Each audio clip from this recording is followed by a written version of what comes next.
అంటే చాలా కింద నుంచి పై దాకా మాట్లాడుకున్నారు, ఫోన్లో మాట్లాడుకున్నారు, లోకేష్తో మాట్లాడుకున్నారు, చంద్రబాబుతో మాట్లాడుకున్నారు. అందరితో మాట్లాడుకున్న తర్వాత ఈ ఈవీఎం కేసులో అయితే ఎమ్మటే బెయిల్ వచ్చేస్తే రామకృష్ణారెడ్డికి అలా కుదరదు, 307 పెడదాం, అప్పుడు బెయిల్ రాదు అనేటువంటి ఒక దురుద్దేశపూర్వకంగా కుట్రపూర్వకంగా 307 2 పెట్టించారు. ఇది ధర్మమేనా అని అడుగుతా ఉన్నా, ఇది న్యాయమేనా అని అడుగుతా ఉన్నా. సరే కేసులు పెట్టారు, ఇవాళ అరెస్ట్ అయింది, చట్టం తన పని తాను చేసుకుపోతుంది, మేము చూస్తాం, మాకు న్యాయస్థానాల మీద గౌరవం ఉంది.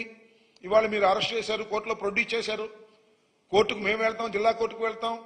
శాస్త్రంగా ఏం జైల్లో ఉన్నాడు కదా మా రామకృష్ణారెడ్డి గారు, బయటకు వస్తాడు కదా, 307లో బెయిల్స్ వస్తాయి.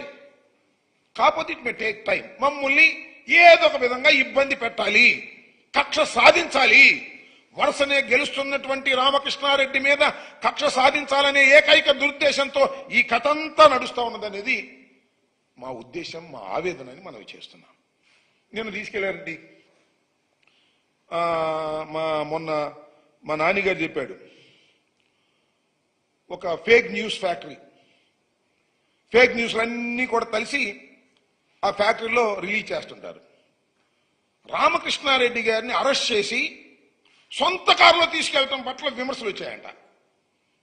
రామకృష్ణారెడ్డి గారిని అరెస్ట్ చేసింది ఎప్పుడైతే బెయిల్ రద్దయిందో పోలీసు వారు, అయ్యా నువ్వు పోలీస్ స్టేషన్కి రమ్మన్నారు, గౌరవంగా మా రామకృష్ణారెడ్డి గారు తన సొంత కారులో పోలీస్ స్టేషన్కి వెళ్ళారు. వెళ్ళిన తర్వాత అరెస్ట్ చూపిస్తారు, అరెస్ట్ చేసి తీసుకెళ్ళలేదు, అరెస్ట్ చూపిస్తారు. అప్పుడు అరెస్ట్ చూపించి ఆ తర్వాత ఆయన్ని మాచర్ల కోర్టుకు తీసుకువెళ్లారు.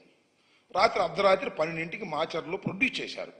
ఎందుకంటే వితిన్ 24 అవర్స్ ఎప్పుడైతే అరెస్ట్ చేశారో వితిన్ 24 అవర్స్లో ఆయన కోర్టులో ప్రొడ్యూస్ చేయాలి, అది చట్టం. 24 అవర్స్ లోపే ప్రొడ్యూస్ చేయాలని నిర్ణయించుకున్నారు అక్కడ పోలీసు వారు. శభాష్. అర్ధరాత్రి తీసుకెళ్లారు. అర్ధరాత్రి తీసుకెళ్ళినప్పుడు కూడా ఏం చెప్పారంటే, నేను పేపర్లో చూసి ఎంతవరకు నిజం, మొత్తం మాచర్ల పట్టణాన్ని మొత్తం పోలీసు స్వాధీనం చేసుకున్నారు. ఎందుకంటే రామకృష్ణారెడ్డి గారు ఎక్స్ ఎమ్మెల్యే గారు, 4 సార్లు గెలిచిన వ్యక్తి వెళుతున్నాడు కాబట్టి అక్కడ ఆయన మీద ఏమైనా జరుగుతుందనో లేకపోతే ఈయన అభిమానులు వస్తారనో తీసుకున్నారు. ఏం జరిగింది అక్కడ? ఆయన కారు దిగుతుంటే ఎవరో ఒక అతను వెళ్ళాడు. ఏంటి అతను? రవి, ఏ రవి? కుమ్మరి శివని అతనికి సెకండ్ ఇవ్వడానికి ట్రై చేశాయంట. ఎవరయ్యా అంటే తెలుగుదేశం నాయకుడు అంట. ఏం నాకు అర్థం కాలేదు, ఏం జరుగుతుంది అక్కడ? రాత్రి 12 గంటలకి రామకృష్ణారెడ్డి గారిని కోర్టులో హాజరుపరచడానికి వెళితే కుమ్మర శివ అనేటువంటి తెలుగుదేశం నాయుడు సెకండ్ ఇవ్వడానికి వెళ్ళాయంట.